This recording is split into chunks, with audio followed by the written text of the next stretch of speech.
नमस्ते दोस्तों। तो फिर चलो 10वीं कक्षा की हिंदी लोक भारती में मैं आपका स्वागत करता हूं। तो आज हम लोक भारती की किताब से पहली इकाई को हम शुरुआत करने वाले हैं। हमारी 10वीं की जो किताब है, इस किताब में 2 इकाइयाँ यहाँ पर हमें दी गई है अनुक्रमणिका में। पहली इकाई और पहली इकाई को आज हम शुरुआत करेंगे। पहली इकाई में पहली जो विधा दी है कविता, रचनाकार जयशंकर प्रसाद जी, उनकी विधा, उसका नाम है भारत महिमा। आज इसे हम शुरुआत करेंगे। तो दोस्तों, जयशंकर जी प्रसाद, प्रकृति ने हमारे देश भारत की रचना बड़े प्यार से की है और इस हमारे देश के ऊपर हमारे देश की महिमा अपने शब्दों में जयशंकर जी प्रसाद ने यहाँ पर इस कविता के माध्यम से हमारे सामने प्रस्तुत की है। तो सबसे पहले हम जयशंकर प्रसाद जी का परिचय यहाँ पर लेंगे। परिचय: जन्म 1890 उत्तर प्रदेश वाराणसी, मृत्यु 1937 वाराणसी उत्तर प्रदेश। परिचय: जयशंकर प्रसाद जी छायावादी युग के 4 स्तंभों में से एक है। आप बहुमुखी प्रतिभा के धनी है। कवि, नाटककार, कथाकार तथा उपन्यासकार, निबंधकार के रूप में आप प्रसिद्ध है। आपकी रचनाओं में सर्वत्र भारत के गौरवशाली अतीत, ऐतिहासिक विरासत के दर्शन होते हैं।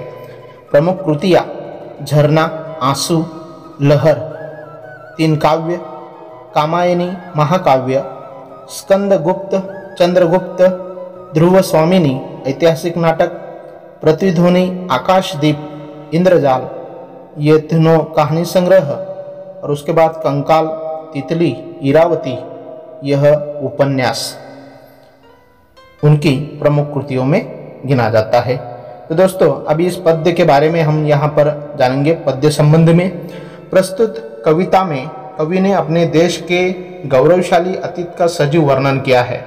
कवि का कहना है कि हमें अपने देश पर गर्व करते हुए उसके प्रति अपना सर्वस्व निछावर करने के लिए हमेशा तत्पर रहना चाहिए। तो शुरुआत करते हैं भारत महिमा इस कविता को।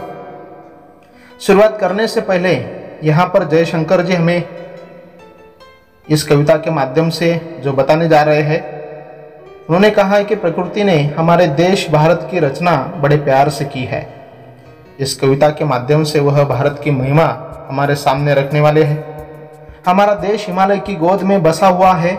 हमारा देश सबसे पहले जागृत हुआ था और इसकी संस्कृति सबसे पुरानी है।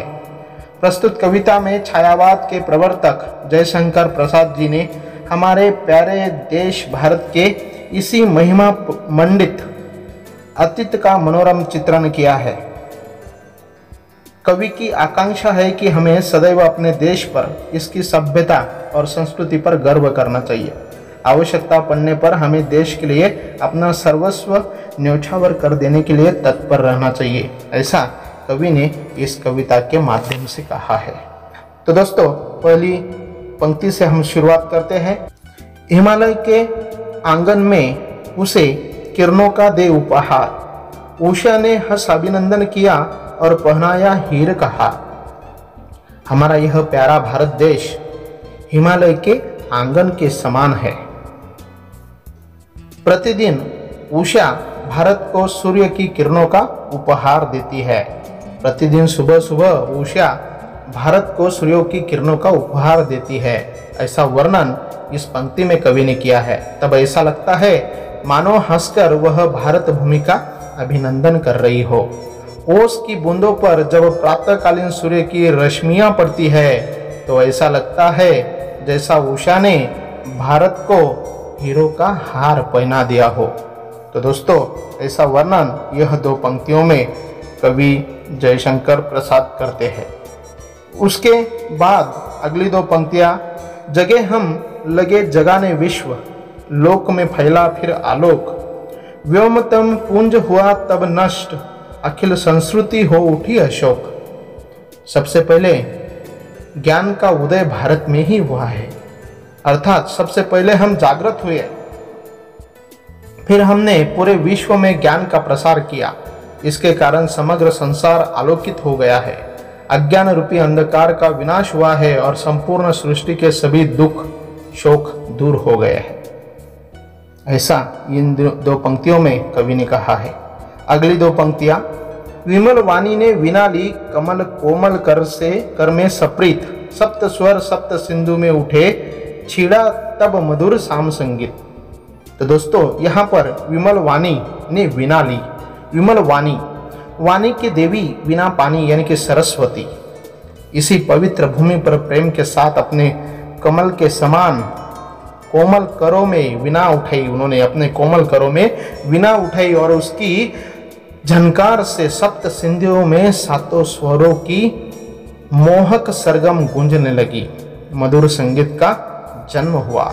इसी महान देश में संगीत के वेद सामवेद की भी रचना हुई है, ऐसा कवि ने यहाँ कहा है। विजय केवल लोहे की नहीं, धर्म की रही धरा पर भूम, भिक्षु होकर रहते सम्राट, दया दिखलाते घर घर घूम। इन दो पंक्तियों में कवि ने, जयशंकर जी प्रसाद ने सम्राट अशोक का उदाहरण हमारे सामने रखा है। भारत के लोगों ने शास्त्रों के बल पर देशों को नहीं जीता। यहाँ प्राचीन काल से ही लोगों के मन में धर्म की प्रखर भावना रही है और उन्होंने संसार में धर्म का प्रचार किया है। यहाँ गौतम बुद्ध और वर्धमान महावीर जैसे धर्म पुरुष हुए हैं, जिन्होंने विशाल साम्राज्य छोड़कर भिक्षु का स्वरूप धारण किया है और घर घर घूमकर लोगों का कष्ट दूर करने का प्रयास किया है। इन दो पंक्तियों से हमें यह पता चलता है, यवन को दिया दया का दान, चीन को मिली धर्म की दृष्टि, मिला था स्वर्ण भूमि को रत्न, शील की सिंहन को भी सृष्टि। हमने मोहम्मद गोरी को पराजित करने के बाद, इन पंक्तियों में कवि ने कहा है कि हमने मोहम्मद गोरी को पराजित करने के बाद भी दयापूर्वक क्षमा कर दिया। हमारे देश से ही चीन को धर्म की दृष्टि मिली। भारत के महान सम्राट अशोक ने अपने पुत्र महेंद्र और पुत्री संघमित्रा को बौद्ध धर्म के प्रचार के लिए चीन, जिसे हम स्वर्ण भूमि अर्थात जावा और श्रीलंका में भी भेजा था। जावा और श्रीलंका के लोगों को पंचशील यानी कि अहिंसा, अस्तेय, अपरिग्रह, सत्य और ब्रह्मचर्य आदि के सिद्धांत वहां उन्हें मिले। उसके बाद कवि ने अगली पंक्तियों में कहा है, किसी का हमने छीना नहीं, प्रकृति का रहा पालना, यही हमारी जन्मभूमि थी, यही कहीं से हम आए थे नहीं। कवि इन दो पंक्तियों में कहते हैं कि हम कहीं से आए नहीं, हम कहीं से आए नहीं, हम यहाँ के ही है। यहाँ की शस्य श्यामला भूमि, हिमाच्छादित गिरी शिखर, घाटियाँ, वादियाँ, सदा नीरा नदियाँ, झरने, फल फूल, संसाधनों से भरपूर जंगल सभी अनुपम है। भारत सदा से हमारी जन्मभूमि रही है। हम इस देश की संतानों में, हम बाहर के किसी स्थान से आकर यहाँ नहीं बसे हैं, जैसा कि कुछ विदेशियों का कहना है। हम यही के हैं, यही हमारी जन्मभूमि है। उसके बाद कवि कहते हैं, चरित थे पूत भुजा में शक्ति, नम्रता रही सदा संपन्न, हृदय के गौरव में था गर्व, किसी को देख न सके विपन्न। भारत के लोग सदा से चरित्रवान रहे हैं, हमारी भुजाओं में भरपूर शक्ति रही है, भारतीयों में वीरता का कभी कमी नहीं रही, साथ ही नम्रता सदा हमारा गुण रहा है। हमने कभी अपनी उपलब्धियों पर घमंड नहीं किया, हमने हमारी उपलब्धियों पर कभी भी घमंड नहीं किया है, ऐसा कवि कहते हैं। हम कभी किसी को दुखी नहीं देख सके, दिन दुखियों की सेवा करने के लिए वही रक्त है। हमारे संचय में था दान, अतिथि थे सदा हमारे देव, वचन में सत्य, हृदय में तेज, प्रतिज्ञा में रहती थी टेव। हम यदि धन और संपत्ति का संग्रह करते भी थे तो दान के लिए करते थे। दान वीरता भारतीयों का गुण रहा है। हमारे देश में अतिथियों को सदा देवता के समान माना जाता है। भारत के लोग सत्य बोलना अपना धर्म मानते हैं। भारतीय सत्यवादी हरिश्चंद्र की संतानें हैं। हमारे हृदय में तेज था, गौरव था, हम सदा अपनी प्रतिज्ञा पर अटल रहते थे। प्राण जाए पर वचन न जाए, हमारा जीवन मूल्य रहा है। अगली पंक्तियों में कवि कहते कि वही है रक्त, वही है देश, वही साहस है, वैसा ज्ञान, वही है शांति, वही है शक्ति, वही हम दिव्य आर्य संतान, वही हम आर्य संतान है। आज भी हम भारतीयों की धमनियों में उन्हीं पूर्वजों का रक्त प्रवाहित हो रहा है। आज भी हमारा देश वैसा ही है, आज भी भारतीयों में वैसा ही साहस है। भारतीय आज भी ज्ञान के क्षेत्र में सबसे आगे है।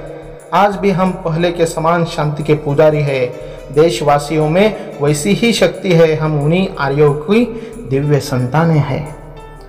आखिरी दो पंक्तियों में कवि कहते हैं कि जिए तो सदा इसी के लिए, यही अभिमान रहे, यह हर्ष निछावर कर दे हम सर्वस्व, हमारा प्यारा भारतवर्ष। हम जब तक जिए इसी देश के लिए जिए। हमें इसकी सभ्यता और संस्कृति पर अभिमान है और हर्ष है कि हमने इस भूमि पर जन्म लिया है। यह हमारा प्यारा भारतवर्ष है, यह हमारा प्यारा भारतवर्ष है। यदि कभी आवश्यकता पड़े तो इसके लिए अपना सर्वस्व भी न्यौछावर कर दे, इसके लिए हम अपना सर्वस्व भी न्यौछावर कर दे। इस तरीके से इस कविता के माध्यम से कवि जयशंकर प्रसाद जी ने अपने देश भारत की रचना के बारे में बड़े प्यार से यहाँ पर भारत की महिमा का वर्णन किया है। तो दोस्तों, यहाँ पर यह कविता हम लोगों ने आज समझने का प्रयास किया है। तो चलिए दोस्तों, आज हम यहाँ पर भारत महिमा इस काव्य पर, कविता पर आधारित कृतियाँ देखेंगे। तो सबसे पहले पहला पद्यांश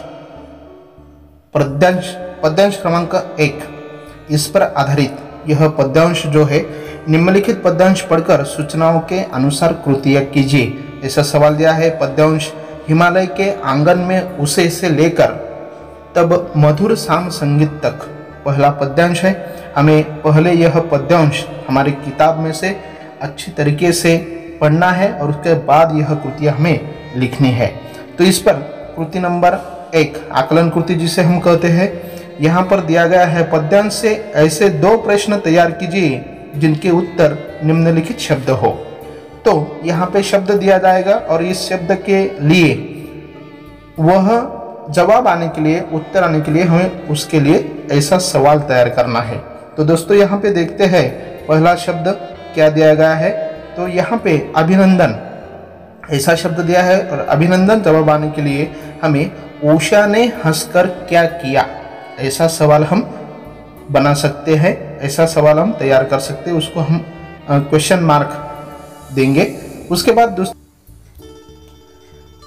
दूसरा शब्द दिया है आलोक। जब भारतीयों ने ज्ञान का प्रचार किया तो संसार में क्या फैला, ऐसा हम सवाल तैयार कर सकते हैं। उसके बाद कृति नंबर 2 हम यहाँ पर देखेंगे, जिसमें पूछा गया है, कविता की पंक्तियों को उचित क्रमानुसार लिखकर प्रवाह तालिका पूर्ण कीजिए। तो यहाँ पे पंक्तियाँ दी गई है। पहली पंक्ति है, अखिल संस्कृति हो उठे अशोक। दूसरी पंक्ति है, छिड़ा तब मधुर साम संगीत। तीसरी पंक्ति है, उषा ने हंस अभिनंदन किया। और चौथी पंक्ति दी हुई है, व्योमतम पुंज हुआ तब नष्ट। तो यह 4 पंक्तियां हमें यहाँ पर दी गई है, इसे हमें उचित क्रम से लिखना है और प्रवाह तालिका पूरी करनी है। तो दोस्तों, इस पर हमें यह जो 4 पंक्तियां है, इनको इस क्रम से हम लिख सकते हैं। पहले क्रम पर उषा ने हंस अभिनंदन किया, 2 नंबर पर व्योमतम पुंज हुआ तब नष्ट, नंबर 3 पर अखिल संस्कृति हो उठे अशोक, और नंबर 4 छिड़ा तब मधुर साम संगीत। इस तरीके से हम दूसरी कृति यहाँ पर, दूसरा सवाल हम यहाँ पर पूरा कर सकते हैं। इसके बाद दोस्तों हम अगली कृति देखेंगे। यहाँ पे कृति नंबर 2 आकलन कृति जो पूछी गई है, विधानों के सामने सत्य असत्य लिखिए। हमें यहाँ पर विधान दिए जाएंगे और उनके सामने हमें सत्य या असत्य लिखना है। तो यहाँ पे पहला विधान दिया गया है, जब पूरा विश्व जगा तो भारतवासी भी जग गए। यह जो विधान है दोस्तों, यह असत्य विधान है। उसके बाद दूसरा विधान यहाँ पर दिया गया है, वीणा पानी ने अपने हाथ में वीणा ली। यह विधान तो सत्य है क्योंकि हमने काव्य में यह पढ़ा है। तीसरा वाक्य यहाँ पर दिया गया है, हिमालय के आंगन में किरणों का उपहास मिला, यह असत्य विधान है। और चौथा आखिरी विधान यहाँ पे दिया गया है, सप्त सिंधु में सातों स्वर गूंजने लगे, यह विधान दोस्तों सत्य है। उसके बाद हम अगली कृति यहाँ पर देखेंगे जो कृति नंबर 3 भावार्थ पर पूछी जाती है। यहाँ पे हमें सवाल दिया गया है, उपरोक्त पद्यांश की प्रथम 2 पंक्तियाँ का भावार्थ लिखिए। जो पहला पद्यांश है उस पद्यांश में जो पहली 2 पंक्तियाँ है, हिमालय के आंगन में उसे किरणों का दे उपहार, उषा ने हंस अभिनंदन किया और पहनाया हीरे का हार, यह जो 2 पंक्तियां है उनका हमें भावार्थ लिखना है। तो दोस्तों उसका भावार्थ हम इस तरीके से लिख सकते हैं, भारत देश हिमालय के आंगन के समान है, प्रतिदिन उषा भारत को सूर्य की किरणों का उपहार देती है, मानो हंसकर भारत भूमि का अभिनंदन कर रही हो। ओस की बूंदों पर जब प्रातःकालीन सूर्य की रश्मियां पड़ती है तो ओस की बूंदें चमकने लगती है और ऐसा लगता है मानो उषा ने भारत को हीरो का हार पहना दिया हो। इस तरीके से हम भावार्थ लिख सकते हैं। तो दोस्तों इसके बाद हम दूसरा जो पद्यांश है, दूसरे पद्यांश की तरफ बढ़ेंगे। यहाँ पे दूसरा पद्यांश दिया है, पद्यांश क्रमांक 2, विजय केवल से लेकर हम आए थे नहीं। यहाँ तक इस पद्यांश पर पहले हमें यह पद्यांश ध्यान से पढ़ना है और उसके बाद उस पर दी गई कृतियों को हमें सॉल्व करना है। यहाँ पर कृति नंबर 1 जो आकलन कृति पूछी गई है, सही विकल्प चुनकर वाक्य फिर से लिखिए। यहाँ पे हमें वाक्य दिए गए हैं और उसके लिए विकल्प भी दिए गए हैं, हमें सही विकल्प चुनकर उनको पूर्ण करना है। पहला वाक्य दिया है, भारत में केवल टिम्ब टिम्ब की ही विजय नहीं रही, चांदी, लोहे और सोने। 3 यहाँ पर विकल्प है, यहाँ पे हमें सही विकल्प हम यहाँ लोहे यह भर सकते हैं, भारत में केवल लोहे की ही विजय नहीं रही। दूसरा विधान यहाँ पे दिया है, यहाँ टिम्ब टिम्ब भिक्षु की तरह रहते थे। कौन से फिर? सम्राट, यह शब्द हम यहाँ पर लिख सकते हैं, यह सम्राट भिक्षु की तरह रहते थे। नंबर 3, हमसे चीन को टिम्ब टिम्ब की दृष्टि मिली, धर्म की दृष्टि मिली, यस। और उसके बाद नंबर 4, हमारा देश सदा प्रकृति का टिम्ब टिम्ब रहा, पालना रहा। तो इस तरीके से हम पद्यांश पढ़कर आसानी से सही विकल्प चुनकर वाक्य पूरा कर सकते हैं। उसके बाद यहाँ पर दोस्तों दूसरी जो कृति है आकलन कृति, यहाँ पे सवाल दिया है, निम्नलिखित पंक्तियों का तात्पर्य लिखिए। यहाँ पे हमें पंक्तियाँ दी गई है। पहली पंक्ति दी है, कहीं से हम आए थे नहीं, तो इसका हमें तात्पर्य लिखना है। इसका जवाब हम इस तरीके से लिख सकते हैं, हम भारतवासी किसी अन्य देश से आकर यहाँ नहीं बसे, हम यही के निवासी है, सभ्यता के प्रारंभ से हम यही रहते आए हैं। तो इस तरीके से हम इस पंक्ति का तात्पर्य भी लिख सकते हैं। उसके बाद दोस्तों दूसरी पंक्ति यहाँ पर दी गई है। दूसरी पंक्ति, प्रकृति का रहा पालना यही, ऐसी एक पंक्ति यहाँ पे हमें तात्पर्य लिखने के लिए दी गई है। तो इसका तात्पर्य हम इस तरीके से लिख सकते हैं, हमें प्रकृति ने प्रत्येक वस्तु मुक्त हस्त से प्रदान की है। यहाँ की शस्य श्यामला भूमि, हिमाच्छादित गिरी शिखर, घाटियाँ, वादियाँ, सदा निरा नदियाँ, झरने, फल फूल, संसाधनों से भरपूर जंगल सभी अनुपम है। इस तरीके से हम इसका तात्पर्य लिख सकते हैं। उसके बाद यहाँ पे दूसरा सवाल पूछा गया है, आकृति पूर्ण कीजिए के लिए 2 यहाँ पे वाक्य दिए गए हैं, हमने गौरी को इसका दान किया। तो हमें वहाँ पे सामने जो आकृति दी गई है उसमें हम उसका जवाब दया का ऐसा लिख सकते हैं। दूसरा वाक्य यहाँ पे दिया गया है, भारत की धरती पर इसकी धूम रही, धर्म की। इस तरीके से दूसरी कृति हम पूरी कर सकते हैं। तो दोस्तों अब हम आगे बढ़ेंगे तीसरी कृति की ओर जो भावार्थ पर आधारित है। सवाल यहाँ पे दिया गया है, उपरोक्त पद्यांश की अपनी पसंदीदा किन्हीं 2 पंक्तियों का भावार्थ लिखिए। तो यह जो दूसरा पद्यांश है उसमें से किसी 2 पंक्तियों का चयन करके हमें उसका भावार्थ लिखना है। तो यहाँ पे 2 पंक्तियाँ यहाँ पे लिखी है, विजय केवल लोहे की नहीं, धर्म की रही धरा पर धूम, भिक्षु होकर रहते सम्राट, दया खिलाते घर घर घूम। यस, इस तरीके से हमें यह जो दो पंक्तियां हैं इनका हमें भावार्थ लिखना है। तो भारतीयों ने शस्त्रों के बल पर दूसरे देशों को नहीं जीता, बल्कि उन्होंने प्रेम भाव से लोगों की रीत है जीते हैं। भारत में प्राचीन काल से ही लोगों के मन में धर्म की भावना रही है। भारत के लोगों में प्राचीन काल से ही धर्म की भावना रही है। इसका भावार्थ हम इस तरीके से लिख सकते हैं, भारतीयों ने शस्त्रों के बल पर दूसरे देशों को नहीं जीता, बल्कि उन्होंने प्रेम भाव से लोगों को जीता है। भारत में प्राचीन काल से ही लोगों के मन में धर्म की भावना रही है।